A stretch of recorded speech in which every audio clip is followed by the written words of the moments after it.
বর্তমান বিশ্বে যত কারেন্সি আছে তার 96% মানি প্রাইভেট ব্যাংক জেনারেট করে, আর এই প্রসেসকে বলা হয় ডিপোজিট মানি ক্রিয়েশন। মানি ক্রিয়েট করা হয় যখন কেউ ব্যাংকে যায় ঋণ গ্রহণের জন্য। ব্যাংক একটি অ্যাকাউন্ট খোলে এবং ফান্ডস ইস্যু করে দেয়। সবাই মনে করে ঋণ এইভাবে কাজ করে যে একজন সঞ্চয়কারী তার অর্থ নিয়ে ব্যাংকে যায়, ব্যাংকে আমানত রাখে এবং ব্যাংক সেই অর্থ অন্য কাস্টমারকে ঋণ হিসেবে প্রদান করে। যেমন কেউ একজন বাড়ি বা গাড়ি ক্রয় করবে অথবা ব্যবসা পরিচালনা করবে। তবে বাস্তবতা ইহা নহে। যদি কেউ সেভিং অ্যাকাউন্ট খোলে তবে তার অর্থ সেভিং অ্যাকাউন্টেই মজুদ থাকে। ব্যাংকের জন্য সুবিধা হলো সেই ব্যক্তি চাইলেই টাকা যখন তখন তুলতে পারবে না, আর ব্যাংক যখন কোনো লোন ইস্যু করে তখন সে শূন্য থেকে মানি ক্রিয়েট করে। ব্যাংকে আমানত রাখা এবং ব্যাংকের লোন ইস্যু করা এই দুটি প্রসেসের মধ্যে কোনো সম্পর্ক নেই। যদিও ব্যাপারটা বাহির থেকে দেখতে এমনটাই দেখায় এবং যদিও টেক্সট বইগুলোতে এমনটাই লেখা থাকে। এখন দেখুন কিভাবে এই জাদু বাস্তবে কাজ করে। ধরুন একজন কাস্টমার ব্যাংক থেকে লোন নিতে চায় 10,000 ইউরো। ব্যাংক দাদাকে এখন যা করতে হবে তা হলো শুধুমাত্র 1% থেকে 3% মানি ডিপোজিট রাখতে হবে। 1% হলে কমপক্ষে 100 ইউরো ডিপোজিট রাখতে হবে 10,000 ইউরো লোন দেওয়ার জন্য। বাস, কাজ শেষ। এই মহৎ কাজের জন্য ব্যাংকে অ্যালাউ করা হয় যাতে সে ঋণ গ্রহীতা বা কাস্টমারের অ্যাকাউন্টে 10,000 ইউরো ট্রান্সফার করতে পারে। শুধুমাত্র একটি বাটন টিপে দেয়া, আর কিছু না। প্রাইভেট ব্যাংক 10,000 ইউরোর ইলেকট্রনিক মানি জেনারেট করে ফেলল মাত্র 100 ইউরো ব্যাংকে জমা রেখে। বিশ্বাস হয়? না হলে আজ থেকেই বিশ্বাস করা শুরু করে দিন। এখানেই শেষ নয়, বিনিময়ে ব্যাংক সুদও পাবে। এটাই হলো ডিপোজিট মানি ক্রিয়েশন, অর্থাৎ $100 ডিপোজিট রেখে 10,000 ইউরোর ইলেকট্রনিক মানি লোন দেয়া ইন্টারেস্ট সহ। এই ডিপোজিট মানি ক্রিয়েশন হচ্ছে একটি ওপেন লাইসেন্স মানি ক্রিয়েট করার জন্য হাওয়া থেকে, যা শুধুই কিছু নাম্বার কম্পিউটারে। ব্যাংক তো অনেক খুশি যে তারা এমনটা করতে পারছে। কে এমন সুযোগ মিস করতে চাইবে? এটা শতভাগ লিগালাইজড থেফট, অর্থাৎ লাইসেন্স প্রাপ্ত অনুমোদিত চুরি। এমন আর কে আছে যে হাওয়া থেকে মুনাফা করতে পারে? আর এটাই পৃথিবীর নিয়ম। সততা হতে প্রতারণায় মুনাফা বেশি। পৃথিবীর 96%-এর বেশি মানি শুধুই কম্পিউটারে থাকা কিছু নাম্বার। আপনি কি মনে করেন যে এর কোনো পরিণতি নেই? আছে, এবং তা ধেয়ে আসছে। এভাবেই আমরা ভবিষ্যৎ প্রজন্মের ভবিষ্যৎকে ধ্বংস করে দিচ্ছি।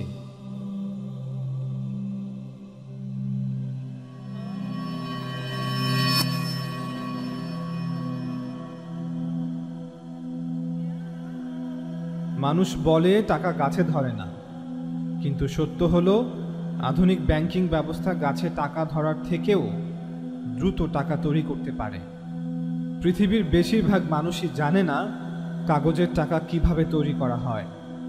ইকোনমিস্ট এবং ব্যাংকাররা এত কঠিনভাবে উপস্থাপন করে যে মানুষ মনে করে এগুলো তারা কখনোই কোনো দিনও বুঝতে পারবে না। কিন্তু এই ভিডিওতে এমনভাবে সকল পর্দা উন্মোচন করা হবে যেন সকলেই এই চুরি বুঝতে পারে, ইনশাআল্লাহ। পৃথিবীর সকল আধুনিক দেশ এবং সোসাইটি প্রায় একইভাবে টাকা তৈরি করে থাকে। তবে যেহেতু US ডলার পৃথিবীতে সবচেয়ে বেশি ব্যবহৃত টাকা, তাই এই ভিডিওটিতে ইউনাইটেড স্টেটসের উদাহরণই উপস্থাপন করা হবে। ইউনাইটেড স্টেটসের সব কিছু শুরু হয় রাজনীতিবিদদের থেকেই। তারা প্রতি নির্বাচনের আগে বলেন, আমাকে ভোট দিন, তাহলে আমি এটা নিশ্চিত করব যাতে করে আমার সরকার আপনাদের ভালো সেবা ও সুবিধা প্রদান করে, অবশ্যই আমার বিপক্ষ দলের তুলনায়। তবে কোনো সেবাই বিনামূল্যে আসে না, আর এমনটা করতে গিয়ে সরকার তার আয়ের তুলনায় ব্যয় বেশি করে থাকে। আর এই ধরনের ব্যয়কে বলা হয় ডেফিসিট স্পেন্ডিং বা ঘাটতি ব্যয়। ইউনাইটেড স্টেটস ও অন্যান্য দেশের মতো ঘাটতি ব্যয়ের অর্থ যোগানের জন্য তারা তাদের ট্রেজারির মাধ্যমে অর্থ ঋণ হিসেবে গ্রহণ করে থাকে এবং এটা করা হয় বন্ড ইস্যু করার মাধ্যমে। এখন প্রশ্ন হলো, বন্ড কি? যদি আপনি ভালো করে লক্ষ্য করেন তবে দেখবেন যে বন্ড আসলে কিছুই নয়, বরং একটি আইওইউ। আইওইউ হচ্ছে IOU, অর্থাৎ আমি আপনার কাছে ঋণগ্রস্ত। এটি একটি দলিল যা ঋণকে স্বীকার করে। সরকারের ট্রেজারি যে বন্ড ইস্যু করে, যা মূলত একটি আইওইউ, একটি কাগজের টুকরো যেখানে কিছু সংখ্যা ছাপানো থাকে এবং যেখানে লেখা থাকে, আমাকে অর্থ ঋণ দাও, আমি 10 বছর পর তোমাকে সুদসহ আসল ফেরত দিব। এখানে আমাদেরকে যা বুঝতে হবে তা হলো ট্রেজারি বন্ড মূলত আমাদের ন্যাশনাল ডেট, অর্থাৎ পুরো জাতিকেই ঋণগ্রস্ত করা হয়। আমরা এবং আমাদের ভবিষ্যৎ প্রজন্মকেই এই ঋণ সুদ সমেত শোধ করতে হবে, বর্তমান এবং ভবিষ্যতে ট্যাক্স প্রদানের মাধ্যমে। অতএব আমেরিকার সরকার যখন বন্ড ইস্যু করে, তখন সে ভবিষ্যৎ হতে সমৃদ্ধি উন্নয়নকে চুরি করে বর্তমানে ব্যয় করে। পুরো প্রক্রিয়া শুরু হয় যখন ইউনাইটেড স্টেটসের ট্রেজারি বন্ড অকশন বা বন্ড নিলামে বিক্রির আয়োজন করে এবং পৃথিবীর বড় বড় ব্যাংকগুলো সেই নিলামে অংশগ্রহণ করে, যাতে করে ইস্যু করা বন্ডগুলো কিনতে পারে এবং সুদ উপার্জনের মাধ্যমে মুনাফা করতে পারে। অতঃপর এই ব্যাংকগুলো ট্রেজারি থেকে কেনা বন্ডের কিছু অংশ ওপেন মার্কেট অপারেশনের মাধ্যমে ফেডারেল রিজার্ভের কাছে মুনাফায় বিক্রি করে। ফেডারেল রিজার্ভ হচ্ছে আমেরিকার সেন্ট্রাল ব্যাংক বা কেন্দ্রীয় ব্যাংক, যেমন বাংলাদেশের বাংলাদেশ ব্যাংক। আর ওপেন মার্কেট অপারেশনস হচ্ছে ফেডারেল রিজার্ভ বোর্ডের হাতে থাকা একাধিক টুলসগুলোর মধ্যে একটি টুলস, যা দিয়ে মনিটারি পলিসিকে প্রভাবিত করা হয়। এক কথায় ওপেন মার্কেট অপারেশনস হচ্ছে যখন ফেডারেল রিজার্ভ ট্রেজারি বিলস বা ট্রেজারি বন্ড অর্থাৎ গভর্নমেন্ট সিকিউরিটিস কেনা বেচা করে, যার মাধ্যমে ইকোনমিতে থাকা অর্থের পরিমাণকে পরিবর্তন করা হয়। এবার মূল আলোচনা চলুন। কমার্শিয়াল ব্যাংকগুলো যখন গভর্নমেন্ট হতে ক্রয়কৃত ট্রেজারি বন্ডগুলো ফেডারেল রিজার্ভের কাছে বিক্রি করে, তখন ফেডারেল রিজার্ভ এই বন্ডসগুলোর জন্য পে করতে অসংখ্য বোগাস জাল চেক লিখে দেয়। ভাবছেন বোগাস জাল চেক কেন বলছি? কারণ ফেডারেল রিজার্ভে যদি কোনো ডলারই না থাকে, তবে তারা চেক কিভাবে লিখে? তাদের ব্যালেন্স সব সময় শূন্য, একটি ডলারও তাদের অ্যাকাউন্টে থাকে না, অথচ বিলিয়ন বিলিয়ন ডলারের চেক লিখে দিচ্ছে। ফেডারেল রিজার্ভ নিজেই বলেছে, when you or I write a check, there must be sufficient funds in our account to cover the check. But when the Federal Reserve writes a check, there is no bank deposit on which that check is drawn. When the Federal Reserve writes a check, it is creating money. অর্থাৎ আমি আপনি যখন check লিখি, তখন অবশ্যই আমাদের bank অ্যাকাউন্টে টাকা থাকা শর্ত, যাতে করে সেই টাকা আমার আপনার চেককে কাভার করতে পারে। অন্যথায় এই চেক বাউন্স হয়ে যাবে। কিন্তু যখন ফেডারেল রিজার্ভ কোনো চেক লিখে, তখন তার কোনো ব্যাংক ডিপোজিট থাকে না, যার উপর নির্ভর করে এই চেক লেখা হচ্ছে। অতএব ফেডারেল রিজার্ভ যখন চেক লিখে, তখন সে ডলার সৃষ্টি করে এবং সেই ডলার আসে হাওয়া থেকে। এরপর সেই বোগাস জাল চেকগুলো ফেডারেল রিজার্ভ ব্যাংকগুলোর কাছে হস্তান্তর করে এবং ঠিক সেই মুহূর্তে কারেন্সি বা ডলার অস্তিত্বে আসে। এভাবেই ইকোনমিতে কারেন্সি প্রবেশ করানো হয় এবং এভাবেই ব্যাংকগুলো পরবর্তী ট্রেজারি অকশনে আবার গভর্নমেন্ট সিকিউরিটিজ যেমন ট্রেজারি বিলস, ট্রেজারি নোটস, ট্রেজারি বন্ডস ক্রয় করে। চেক মূলত কি? আমরা সাধারণত যে চেকগুলো লিখি সেগুলো একটি আইওইউ। আইওইউ কি তা আমরা একটু আগে আলোচনা করেছি।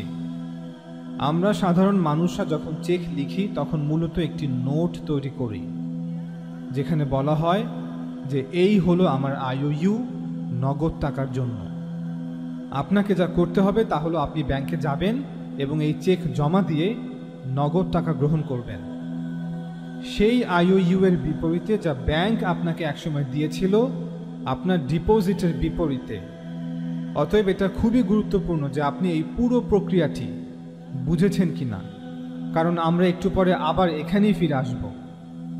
পুরো প্রক্রিয়াটি আবার ভালো করে শুনুন। প্রথমে ট্রেজারি আইওইউ বা বন্ড ইস্যু করে, তারপর কমার্শিয়াল ব্যাংকগুলো সেই আইওইউগুলো ক্রয় করে নেয় নগদ ডলার দিয়ে। তারপর ফেডারেল রিজার্ভ তাদের আইওইউ বা চেক লিখে দেয় এবং সেই আইওইউ বা চেকগুলো ব্যাংকগুলোকে হস্তান্তর করে এবং এর পরিবর্তে ব্যাংকগুলোর কাছে থাকা ট্রেজারির আইওইউ বা বন্ডগুলো নিজেদের কাছে নিয়ে নেয়। অর্থাৎ ট্রেজারির আইওইউর পরিবর্তে ফেডারেল রিজার্ভের আইওইউ, অন্য কথায় ট্রেজারির বন্ডের পরিবর্তে ফেডারেল রিজার্ভের চেকস ব্যাংকগুলোর হাতে ধরিয়ে দেয় এবং ঠিক সেই মুহূর্তে অলৌকিকভাবে ব্যাংকগুলোর হাতে ডলার চলে আসে। প্রকৃত অর্থে এখানে যা হচ্ছে তা হল ফেডারেল রিজার্ভ এবং ট্রেজারি একে অপরের আইওইউ অদল বদল করছে, মাঝখানে মিডলম্যান হিসেবে থাকা কমার্শিয়াল ব্যাংকগুলোকে ব্যবহার করার মাধ্যমে, এবং অ্যাব্রাকাডাব্রা ডলার তৈরি হয়ে গেল। কোথা থেকে? হাওয়া থেকে। এভাবে এই প্রক্রিয়াটি বারবার হাজারবার পুনরাবৃত্তি করা হয় এবং এই জালিয়াতি চলতেই থাকে বছরের পর বছর, যা ইউনাইটেড স্টেটসের ব্যাংকগুলোকে ধনবান করছে আর সাধারণ জনগণকে ঋণের বোঝায় জর্জরিত করছে, অর্থাৎ জাতীয় ঋণ বা ন্যাশনাল ডেট রেইজিংয়ের মাধ্যমে। এই সিস্টেমের শেষ ফলাফল হচ্ছে ফেডারেল রিজার্ভের ট্রেজারি বন্ডের স্তূপ তৈরি হয় এবং ট্রেজারিতে ডলারের পাহাড়, এবং এই প্রক্রিয়ার মধ্য দিয়ে সকল কাগজের ডলার অস্তিত্বে আসে। ফেডারেল রিজার্ভ এবং ইউএস গভর্নমেন্ট এই ডলারগুলোকে বলে বেইজ মানি। মূলত এগুলো বেইজ মানি নয়, বরং বেইজ কারেন্সি। মানি এবং কারেন্সির মধ্যে কি পার্থক্য তা এই সিরিজের প্রথম পর্বেই আলোচনা করা হয়েছে, তাই এখানে আর আলোচনা করব না। যারা প্রথম পর্ব দেখেছেন তারা অবশ্যই জানেন মানি এবং কারেন্সির মধ্যে কি পার্থক্য বিদ্যমান। অতঃপর ট্রেজারি সেই নতুন তৈরি করা ডলারগুলো ইউএস গভর্নমেন্টের বিভিন্ন ব্রাঞ্চ মন্ত্রণালয়ের অ্যাকাউন্টে ডিপোজিট করে দেয়, আর ইউএস প্রেসিডেন্ট তখন বলে, ফেডারেল রিজার্ভ আপনাকে অনেক ধন্যবাদ।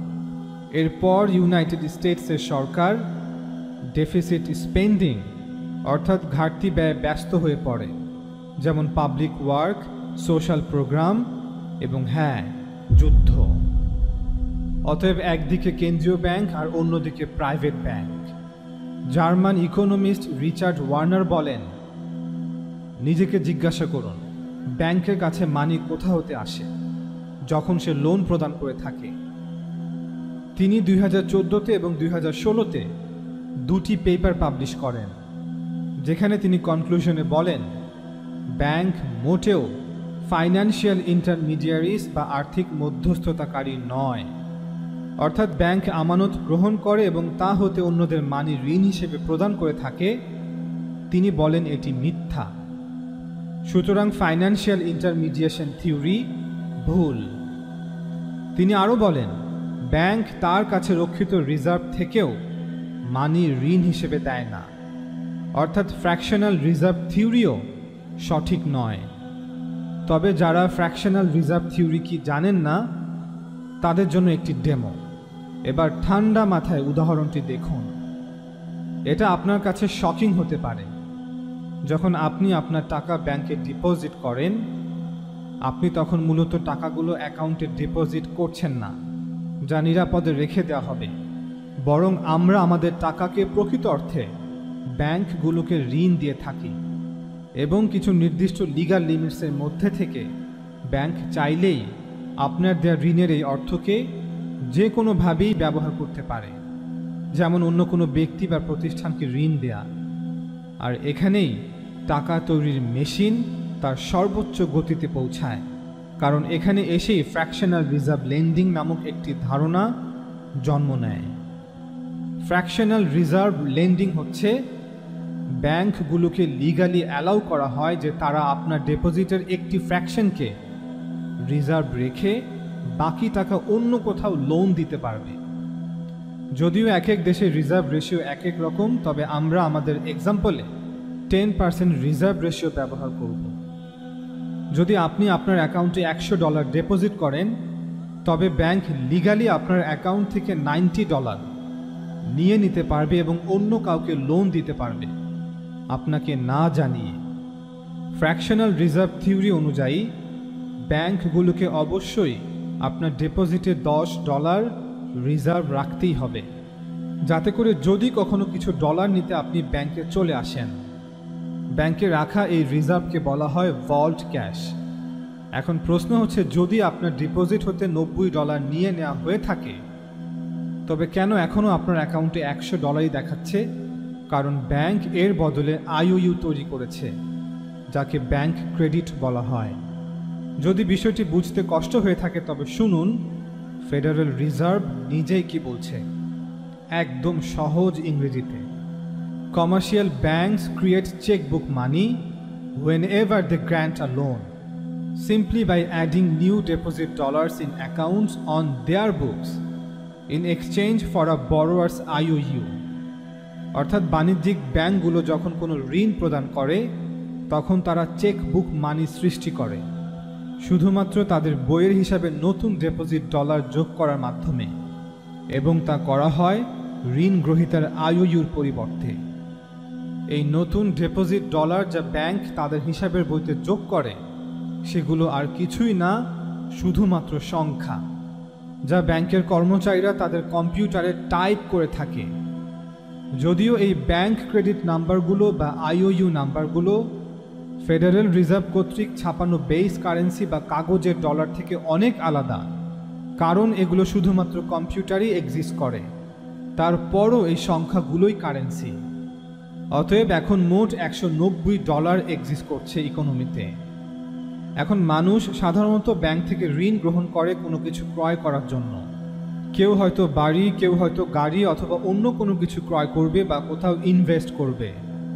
ধরুন একজন ঋণ গ্রহীতা ব্যাংক হতে $90 ঋণ হিসেবে গ্রহণ করল, যা ব্যাংক তাকে ঋণ হিসেবে দিয়েছে আপনার অ্যাকাউন্টে ডিপোজিট করা $100 থেকে, এবং উক্ত ব্যক্তি সেই $90 দিয়ে একটি গাড়ি ক্রয় করল এবং $90টি গাড়ির বিক্রেতাকে প্রদান করল। তারপর সেই বিক্রেতা $90টি তার অ্যাকাউন্টে ডিপোজিট করল এবং তার ব্যাংক সেই $90-এর 90% অর্থাৎ $81 অন্যদেরকে ঋণ হিসেবে প্রদান করল, এবং ব্যাংক তার নিজের কাছে $9 রেখে দিল, অথচ বিক্রেতার অ্যাকাউন্টেও $90ই দেখালো। এখন ইকোনমিতে মোট $271 এক্সিস্ট করছে। এই প্রক্রিয়া এভাবেই রিপিট হতেই থাকে এবং সেই $100 বেজ মানি $1000 ব্যাংক ক্রেডিট তৈরি করে ফেলে। ফ্র্যাকশনাল রিজার্ভ থিওরি মতে এই পুরো $1000 মাত্র $100 দ্বারা ব্যাকড, যা শুধুই কাগজের, এবং এই $100 কাগজ ব্যাকড বাই বাতাস। আমরা আগেও বলেছি যে রিজার্ভ রেশিও ভ্যারি করে থাকে। কোনো ডিপোজিটের জন্য রিজার্ভ রেশিও 3%, 4%, 1%ও। রিজার্ভ রেশিও নির্ভর করে দেশ, ব্যাংক এবং ডিপোজিটের ধরনের উপর। বাস্তবতা হচ্ছে ব্যাংকের মাধ্যমে কারেন্সি সাপ্লাইয়ের পরিমাণ এর থেকেও অনেক বেশি এবং দ্রুত। যত বেশি লোন নেয়ার গ্রহীতার সংখ্যা বাড়বে, তত বেশি কারেন্সি সাপ্লাইও বাড়বে। অতএব আবার একবার দেখে নিন, যখন কারেন্সি ব্যাংকে ডিপোজিট করা হয়, ব্যাংক সেই কারেন্সিকে ঋণ হিসেবে প্রদান করে। সেই ঋণ আবার ব্যাংকে গিয়ে রিডিপোজিট হয়, অতঃপর আবার ঋণ হিসেবে প্রদান করা হয়, আবার রিডিপোজিট হয়, আবার রিলেন্ট হয়, আবার রিডিপোজিট, আবার রিলেন্ট, ওভার অ্যান্ড ওভার অ্যাগেইন। এভাবে ব্যাংক ক্রেডিট তৈরি হতেই থাকে আর ইকোনমিতে কারেন্সি সাপ্লাই এক্সপেনশন হতেই থাকে। পুরো পৃথিবীতে টোটাল কারেন্সি সাপ্লাইয়ের অধিকাংশই এই ব্যাংকিং সিস্টেম হতেই আসে। এ ব্যাপারে সকলেই একমত যে পৃথিবীতে যত কারেন্সি ইকোনমিতে রয়েছে তা 92 থেকে 96%, কারো মতে 97%ই হচ্ছে শুধুই বাতাস, যা এমনকি কাগজেরও নয়, স্বর্ণ তো দূরের কথা, যা শুধুই কিছু সংখ্যা, কিছু নাম্বার কম্পিউটারে। অর্থাৎ এই 96% কারেন্সি সরকার বা কেন্দ্রীয় ব্যাংক ছাপায়নি, এ সবই ব্যাংকিং সিস্টেমের তেলেসমাতি। বাকি অংশ পরের পর্বটিতে আলোচনা করা হবে ইনশাআল্লাহ।